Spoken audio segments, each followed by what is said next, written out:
அனைவருக்கும் வணக்கம். வாசிப்பவர் ஸ்ரீமதி செல்லம்மாள். திரு மதன் அவர்கள் எழுதிய வந்தார்கள் வென்றார்கள் நூலை தொடர்ந்து கொண்டிருக்கின்றோம். கதையின் அத்தியாயங்கள் இந்த பகுதியிலிருந்து தொடர்கின்றது. அத்தியாயம் 1. தைமூர்.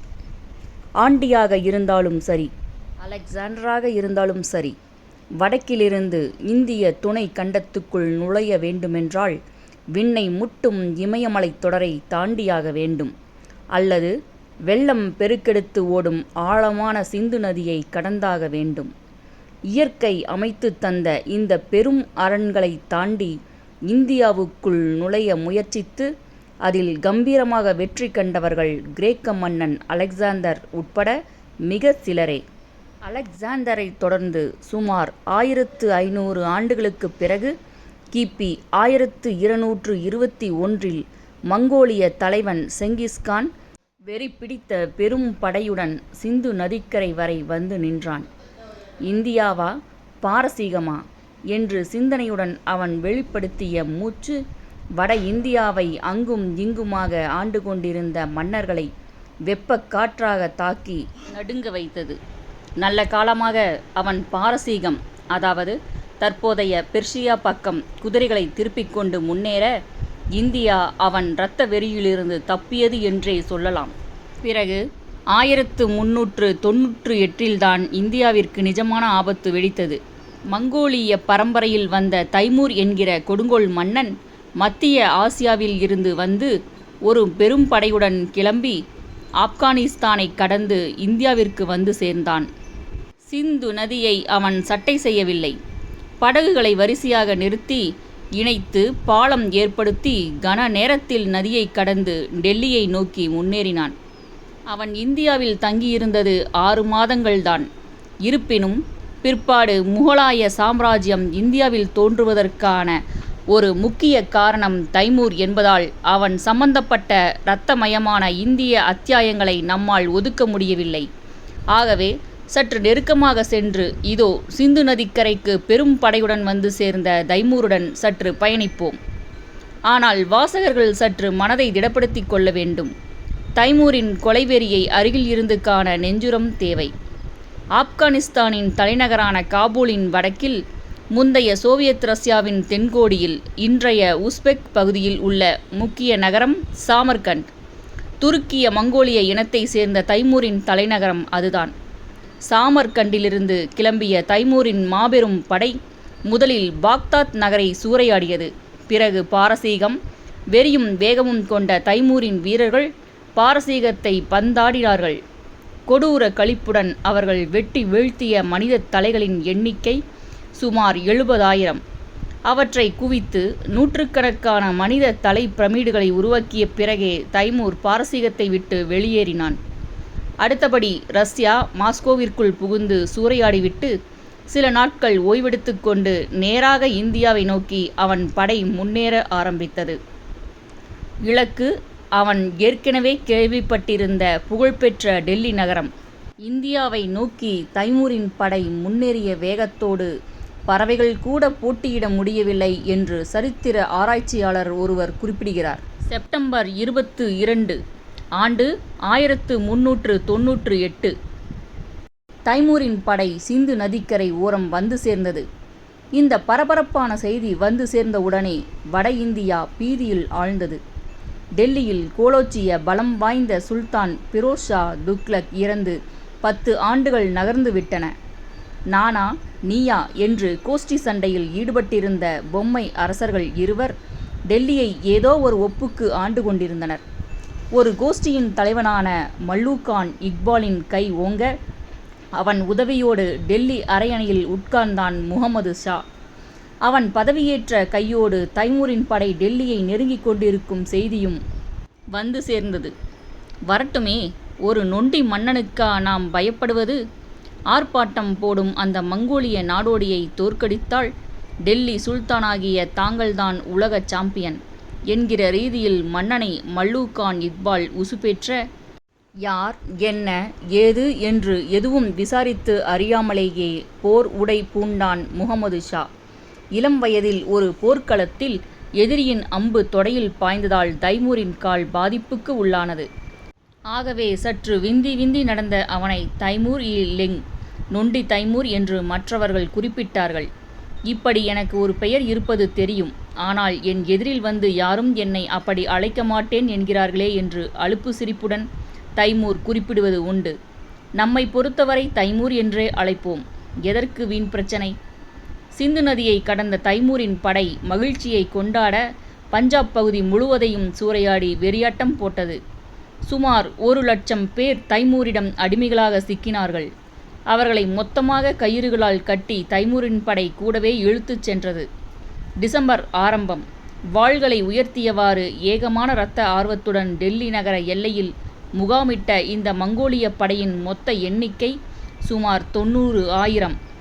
டெல்லி பற்றிய சிந்தனையில் ஆழ்ந்திருந்த தைமூரிடம் நெருங்கிச் சென்ற சில தளபதிகள் களத்தில் குதிக்கும் தருணத்தில் கையோடு சுமார் 1,00,000 அடிமைகளை, அதுவும் இந்தியாவை சேர்ந்தவர்களை பக்கத்தில் வைத்து கொண்டிருப்பது சற்று ஆபத்தானது என்றும், ஏதேனும் கலவரமான சூழ்நிலையில் அவர்கள் தப்பித்து எதிரிகளோடு சேர்ந்தால் அதனால் பிரச்சனை ஏற்படலாம் என்றும் எடுத்துச் சொன்னார்கள். ஆகவே தேர்ந்த சில 1000 அடிமைகளைத் தவிர மற்றவர்களை தீர்த்து கட்டி விடலாம் என்றும் யோசனை சொன்னார்கள். அடங்கி ஒடுங்கி போய் துவண்டு கிடக்கும் இந்த அடிமை கூட்டத்தை கொன்று தள்ளுவதில் நேரத்தை செலவிட்டு கொண்டிருக்க முடியாது. பிரச்சனையை தீர்க்க நான் வேறு ஒரு வழி பண்ணுகிறேன் என்று சொன்ன தைமூர் சில 100 அடிமைகளை நட்ட நடுவில் கொண்டு வர செய்தான். மறுகணம் அவன் ஆணையிட தைமூரின் வீரர்கள் உருவிய வாட்கள் அந்த அடிமைகளின் உடல்களை துண்டு துண்டாக வெட்டி வீழ்த்தி தள்ளின. ஏதேனும் வாலாட்டினால் இதே கதிதான் மற்றவர்களுக்கும் என்று சொல்லிவிட்டு நகர்ந்தான் தைமூர். இந்த பயங்கர காட்சியை பார்த்த பல்லாயிரக்கணக்கான அடிமைகள் கதிகலங்கி போனார்கள். இருந்தாலும் விதி அந்த அடிமைகளை விட்டு வைக்கவில்லை. டெல்லி சுல்தானின் போர் ஏற்பாடுகளை பற்றி துப்பறிய தன் தளபதிகளுடன் கிளம்பிச் சென்றான் தைமூர்.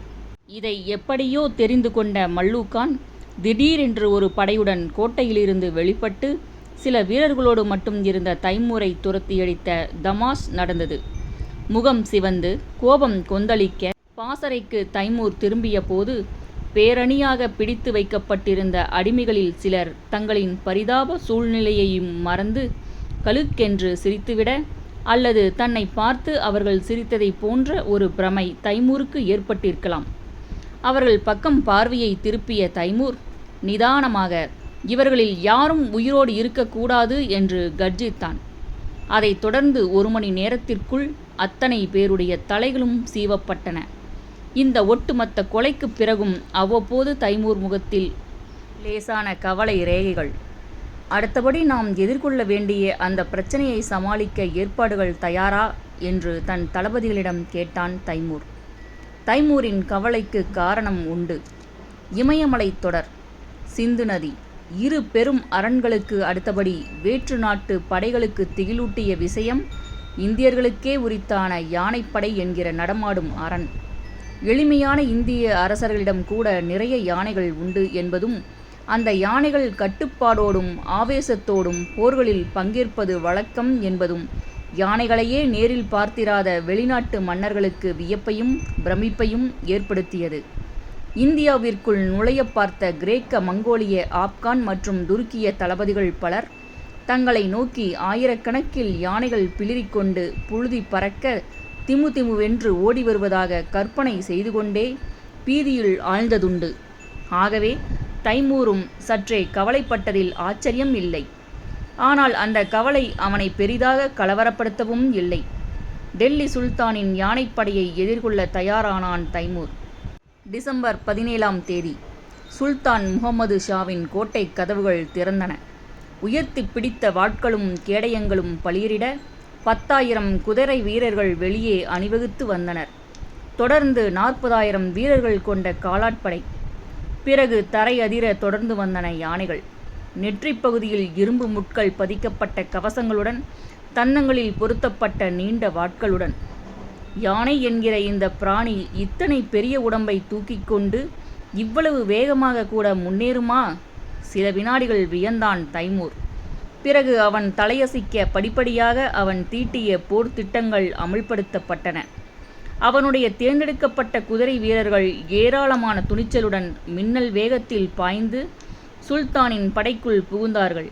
அவர்கள் வீசி எறிந்த கதை போன்ற உருண்டை பகுதி பூராவும் கூர்மையான முட்கள் பதிக்கப்பட்ட ஆயுதங்களை முன்னேறி வந்த யானைகள் மிதித்து வழி தாங்காமல் பிளிரி தடுமாறின. அதையும் மீறி வந்த யானைகள் தைமூர் படை தோண்டி வைத்த நூற்றுக்கணக்கான பள்ளங்களில் கால்பதிக்க, பள்ளங்களில் புதைக்கப்பட்டிருந்த சூலாயுதங்கள் அவற்றின் பாதங்களை துளைத்து ரணமாக்க யானைப்படை நிலை குலைந்தது. எதிர்பாராமல் நிலவிய வித்தியாசமான இந்த கலவரத்தால் கவனம் சிதறிய சுல்தானின் குதிரை வீரர்களை தைமூரின் வீரர்கள் வெட்டி சாய்த்தார்கள். உடனடியாக அடுத்த கட்ட நடவடிக்கையை செயல்படுத்த ஆணையிட்டான் தைமூர். இருபுறமும் பக்கவாட்டிலிருந்து தைமூர் படையினால் அணிவகுக்கப்பட்டிருந்த ஒட்டகங்களும் எருமைகளும் ஏக காலத்தில் முகமது ஷாவின் படையை நோக்கி விரட்டப்பட்டன. அவற்றின் முதுகுகளில் பெரிதாக வைக்கோல் மூட்டை. அவற்றோடு பாய்ந்து வந்த மங்கோலிய குதிரை வீரர்கள் கடைசி நிமிடத்தில் எல்லா வைக்கோல் மூட்டைகளுக்கும் தீ வைத்துவிட்டு வினாடியில் பின்தங்கினார்கள்.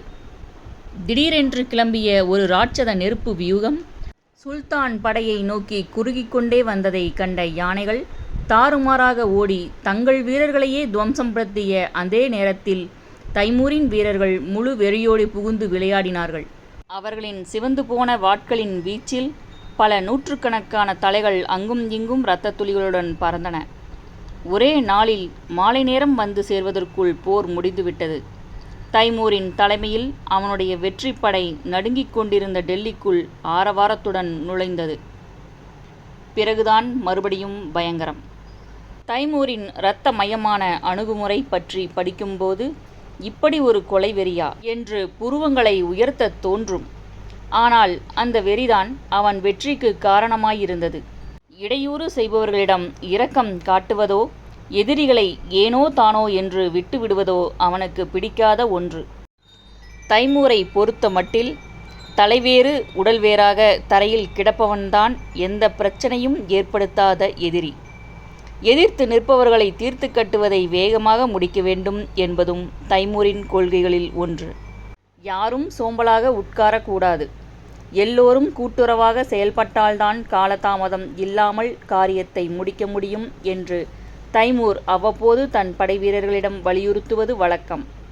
அதனால்தான் பஞ்சாப் பிரதேசத்தில் சிறைப்படுத்தப்பட்ட 1,00,000 அடிமைகளின் தலைகளை சீவ அவன் ஆணையிட்டபோது அதை நிறைவேற்ற ஒவ்வொரு படைவீரனும் வாளை உருவிக்கொண்டு கிளம்பினான். அப்போது தொழுகை காலங்களில் தைமூருக்காக புனித குர்ஆன் ஓதும் முதியவர் ஒருவர் அப்படியே அமர்ந்திருக்க, என்ன பெரியவரே, சும்மா உட்கார்ந்திருந்தால் எப்படி?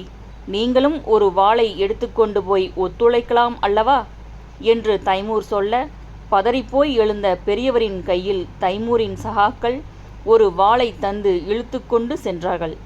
ஒரு எறும்பை கூட மிதிக்க யோசிக்கும் அந்த முதியவர் தட்டு தடுமாறிய வண்ணம் ஒரு அடிமையின் வயிற்றில் அரைகுறையாக வாளை செருக, மிச்சத்தை மற்ற வீரர்கள் பார்த்து கொண்டார்கள்.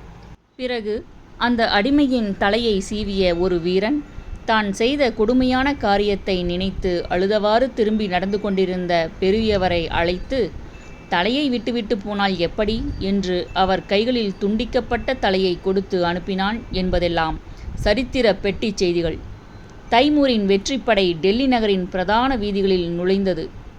இந்த தகவல் மின்னலை போல பரவ, கூடவே நீண்டதொரு இடியோசையாக அவனது பெரும் குதிரைப்படையின் குளம்பு சத்தம் நகரெங்கும் எதிரொலித்தது. டெல்லி வாழ் மக்கள் பீதியில் துவண்டு போனார்கள். தன் தளபதிகளுடன் குதிரையை நகர வீதிகளில் சாவதானமாக செலுத்திய வண்ணம் வந்த தைமூரின் முகம் அமைதியாக இருந்தது.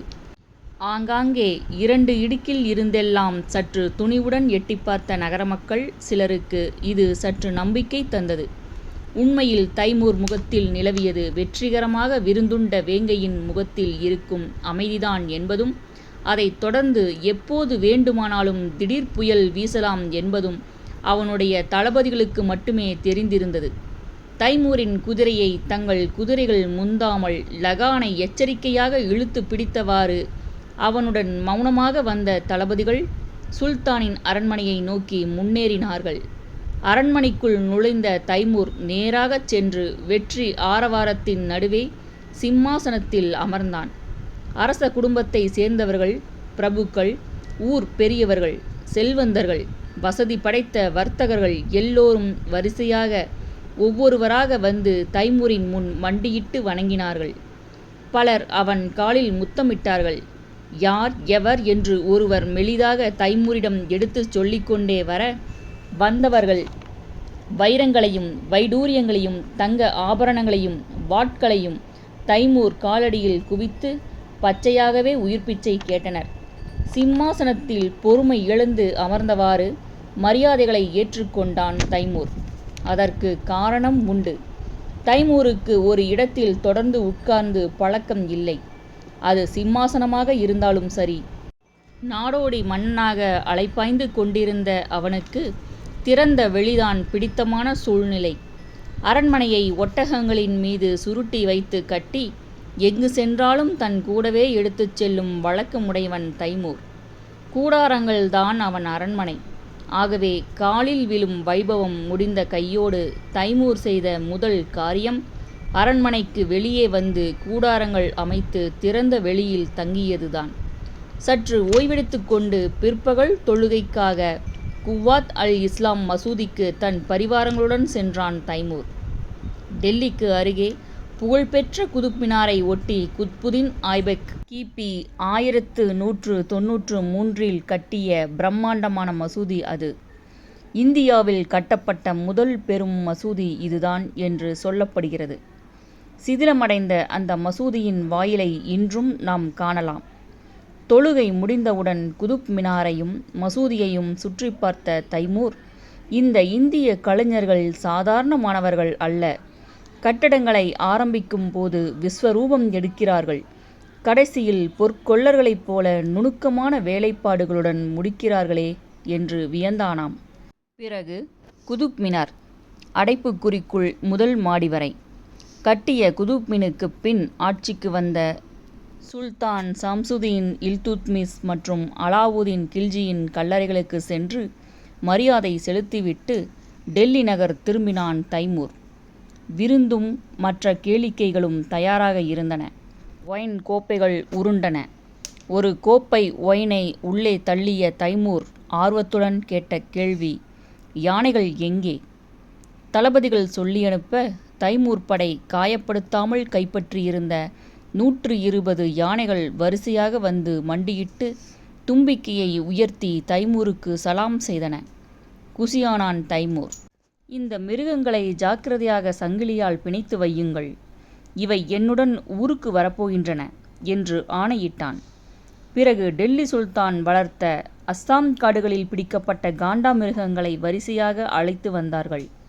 யானைகளைப் போல தைமூரை கவர எதுவும் செய்யாமல் தேமே என்று வந்து போன காண்டா மிருகங்கள் மீது தைமூர் அதிகமாக நாட்டம் செலுத்தவில்லை. இதெல்லாம் ஒரு புறம் நடந்தேற, இன்னொரு புறம் சிறைப்படுத்தப்பட்ட பெரிய மனிதர்களின் பெயர் பதவிகளை லிஸ்ட் எடுத்து அவர்கள் தத்தம் உயிருக்காக தரவேண்டிய பணயத் தொகையையும் தைமூரின் நிதி அமைச்சர்கள் புத்தகங்களில் குறித்தார்கள். பிறகுதான் மறுபடியும் பயங்கரம். உண்மையில் என்ன நடந்தது என்று யாராலும் சொல்ல முடியவில்லை. ஆனால் டெல்லியின் கெட்ட காலம் தைமூர் காதில் வந்து விழுந்த ஒரு தகவல் அவன் கண்களை சிவப்பாக்கியது. எழுந்து நின்ற தைமூர், டெல்லியை தரைமட்டமாக்குங்கள் என்று கர்ஜித்தான். டெல்லியின் எல்லையில் மக்கள் யாரும் தப்பிச் செல்லாமல் இருக்க காவல் போட்டிருந்தான் தைமூர். அவன் காலில் விழுந்து பணிந்த சில செல்வந்தர்கள் தங்கள் பொக்கிஷங்களோடு கூட்டமாக டெல்லியிலிருந்து குதிரைகளில் ஏறி தப்பிக்க முயன்றதாகவும், தடுக்க பார்த்த தைமூரின் வீரர்கள் சிலர் கொல்லப்பட்டதாகவும் தகவல் வரவேதான் தைமூரின் கோபம் உச்சத்துக்கு போய்விட்டது என்று சில ஆராய்ச்சியாளர்கள் குறிப்பிடுகிறார்கள். எது எப்படியோ, அடுத்த 10 நாட்கள் தைமூரின் படை டெல்லியில் நடத்திய வெறியாட்டத்துக்கு இணையாக மிகச் சில நிகழ்ச்சிகளையே குறிப்பிட முடியும். அவன் ஆணை பிறப்பித்த சில மணி நேரங்களில் டெல்லியில் திரும்பிய பக்கமெல்லாம் வெட்டுப்பட்ட உடல்கள் குவிந்தன. சாமான்யன் வீட்டிலிருந்து சகல வசதிகளும் கொண்ட மாளிகை வரை எதையும் தைமூரின் வீரர்கள் விட்டு வைக்கவில்லை. ஆசை தீர சூறையாடிவிட்டு தீ வைத்தார்கள். டெல்லியில் அந்த கொடுங்கோலனின் படையினர் வெட்டி சாய்த்தவர்களின் எண்ணிக்கை 3 லட்சம் பேர். 1 லட்சத்திலிருந்து 5 லட்சம் வரை கணிப்புகள் வேறுபடுகின்றன. எங்கு பார்த்தாலும் தீச்சுவாலைகள் பேயாட்டம் போட பிரம்மாண்டமாக சூழ்ந்த புகை மண்டலத்தில் டெல்லி மாநகர் சுடுகாடாக மாறியது. ஊருக்கு வெளியே கூடாரத்தில் அமர்ந்து தொடர்ந்து ஒயின் குடித்து கொண்டிருந்தான் தைமூர். அப்போது உள்ளே வந்த ஒரு தளபதி இந்தியர்களுடைய தங்க ஆபரணங்களை கைப்பற்ற வீட்டுக்குள் புகுந்து தேடி அலைய வேண்டிய அவசியமே இல்லை. இந்த நாட்டில் வேலைக்கார பெண்கள் கூட தங்க நகைகள் அணிந்து கொண்டுதான் நடை போடுகிறார்கள் என்று தலைவனிடம் தகவல் சொல்லிவிட்டு ஆர்வத்துடன் திரும்பி ஓடினான். இடைவேளை கூட விடாமல் 10 நாட்கள் தைமூரின் வீரர்கள் தங்கள் கத்திகளை இரத்தத்தில் நனைத்த பிறகு ஒரு வழியாக ஓய்ந்தார்கள். தொடர்ந்து தைமூரின் முன் ஆயிரக்கணக்கான கைதிகள் கொண்டு வந்து நிறுத்தப்பட்டனர். அவர்களை உணர்ச்சி இல்லாமல் பார்வையிட்ட தைமூர், இவர்களிலிருந்து சிற்பிகளையும் ஓவியர்களையும் கட்டடக் கலைஞர்களையும் தனியாக தேர்ந்தெடுத்து அப்புறப்படுத்துங்கள். நாம் கைப்பற்றிய யானைகளுடன் அவர்களும் நம் ஊருக்கு கொண்டு செல்லப்படுவார்கள். எதற்கும் உபயோகம் இல்லாத மற்றவர்கள் தலைகள் வழக்கம் போல சீவப்படலாம் என்று உறுமினான். யானைகள் மீதும் ஒட்டகங்கள் மீதும் ஏற்றப்பட்ட பொக்கிஷத்தோடு தைமூரின் படை டெல்லியை விட்டு கிளம்பியது. பறவையின் வேகத்தில் உள்ளே நுழைந்த அதே படை இப்போது டெல்லியில் சூறையாடப்பட்ட விலையுயர்ந்த பொருட்களின் எடை தாங்காமல் நத்தையாக ஊர்ந்ததாக கேள்வி. தைமூர் வெளியேறிய பிறகு 2 மாதங்களுக்கு டெல்லியில் யாருமே நடமாடவில்லை. துண்டம் துண்டமாக கிடந்த உடல்களை அப்புறப்படுத்தக்கூட ஆளில்லாமல் ஊரே நாறிப்போனது. தொலைதூரத்திலிருந்து பார்த்தால் ஆயிரக்கணக்கில் வல்லூர்களும் காகங்களும் வட்டமடித்து கொண்டிருந்தது தெரிந்தது. இரவு நேரத்தில் நரிகளின் ஊளையும் கழுதை புலிகளின் வெறிச்சிரிப்பும் காற்றில் மிதந்து வந்தன என்று சரித்திர ஆசிரியர்கள் குறிப்பிடுகிறார்கள். போகிற வழியில் யமுனை நதியை கடந்து மீரட் நகரை சூறையாடிவிட்டு அதைத் தொடர்ந்து லாகூர் நகரிலும் முழு ஆவேசத்துடன் தன் கைவரிசையை காட்டிவிட்டு சிந்து நதியை மீண்டும் கடந்து சாமர்கண்டுக்கு திரும்பினான் தைமூர். சாமர்கண்ட் நகரில் காடுகளிலும் நடைபாதைகளிலும் கூடாரங்கள் போட்டு இந்தியாவிலிருந்து கொண்டு வரப்பட்ட கலைஞர்கள் தங்க வைக்கப்பட்டார்கள். கொடூரத்துக்கு நடுவே புன்னகை வரவழைக்கும் காரியம் ஒன்றையும் தைமூர் செய்தான். இந்தியாவிலிருந்து வந்த அத்தனை யானைகளுக்கும் பச்சை, நீலம், சிவப்பு, மஞ்சள் என்று உடல் முழுக்க வண்ணம் பூசி வரிசையாக தான் தங்கியிருந்த இடத்திற்கு வெளியே காவலுக்கு நிறுத்தி கொண்டான் தைமூர். 2 ஆண்டுகள் கழித்து துருக்கி நாட்டிற்குள் புகுந்து சுல்தான் 2ஆம் பயசித்தை வெற்றி கண்டான் தைமூர். அங்கும் ஒரு இரத்த ஆறு ஓடியது. சுல்தானை ஒரு இரும்பு கூண்டில் அடைத்து இழுத்து வந்து சித்திரவதை செய்து சாகடித்தனர் தைமூரின் தளபதிகள்.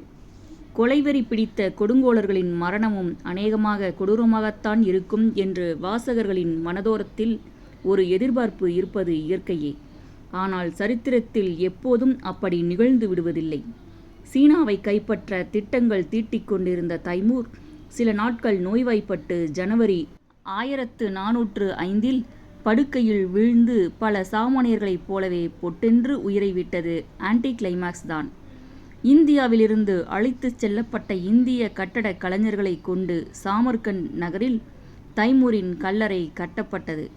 அங்கு சென்று தங்கிய சில மாதங்களில் துருக்கிய பெர்சிய கலை நுணுக்கத்தை கற்றுத் தேர்ந்த இந்திய கலைஞர்கள் குர் அமீர் என்கிற ஒரு அற்புதமான கல்லறையை கட்டாயத்தின் பேரில்தான் கட்டி முடித்தார்கள். அந்த கச்சிதமான கல்லறை ஒரு ஆரம்பம்தான். இப்படி பிரமிப்பூட்டும் கட்டடங்களையும் கல்லறைகளையும் கட்டும் பழக்கம் தொடரப்போகிறது பிற்பாடு தைமூர் வழிவந்த முகலாயர்களினால் இந்தியாவில்.